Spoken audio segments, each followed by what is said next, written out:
दोस्तों नमस्कार, मैं हाजिर हूँ आज एक नए टॉपिक के साथ। अंतर्राष्ट्रीय संबंध में एक शब्द का बहुत बार प्रयोग होता है और ये शब्द है डी-हाइफनेशन। क्या है ये और इसका क्या कॉन्टेक्स्ट है अंतर्राष्ट्रीय संबंध में, अंतर्राष्ट्रीय संबंध के क्षेत्र में इसका क्या महत्व है, इसकी क्या भूमिका है। एक संक्षिप्त परिचय मैं देता हूँ इस शब्द के बारे में।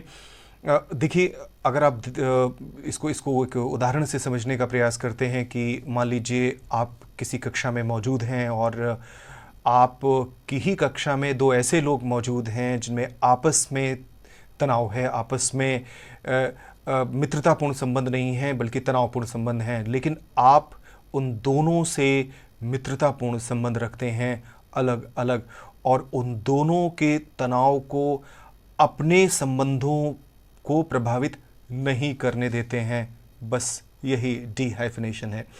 अगर अंतर्राष्ट्रीय संबंध की दिशा की तरफ जाएं, अंतर्राष्ट्रीय संबंधों पर गौर फरमाएं, तो ये स्पष्ट हो जाता है कि ऐसी परिस्थितियां उपजती हैं जब दो ऐसे देश जो आपस में संघर्षरत हैं या उनमें आपस में ताल्लुकात अच्छे नहीं हैं, तो कोई तीसरा देश उन दोनों देशों के मामले में पड़ने के बजाय दोनों देशों के साथ अलग अलग अच्छे संबंध रखता है और उन दोनों के तनावपूर्ण संबंधों को अपनी इस प्रवृत्ति पर असर नहीं करने देता।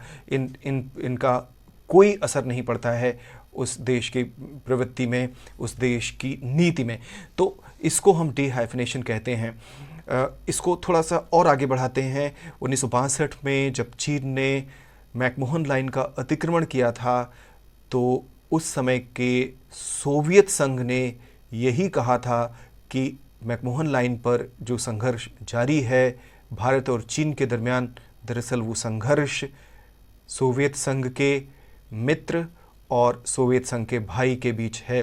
तो इस तरीके से सोवियत संघ ने भारत के साथ और चीन के साथ अपने राष्ट्रीय उद्देश्यों को आधार पर रखते हुए संबंधों की दिशा निर्धारित की थी। इज़राइल के जन्म लेने के पश्चात भारत की जो नीति है वो भी डी-हाइफनेशन की रही है। भारत ने हमेशा से इज़राइल और फ़िलिस्तीन दोनों देशों के साथ अच्छे ताल्लुकात रखने की कोशिश की है, अपने राष्ट्रीय हितों को अगर हम देखें ध्यान में रखते हुए।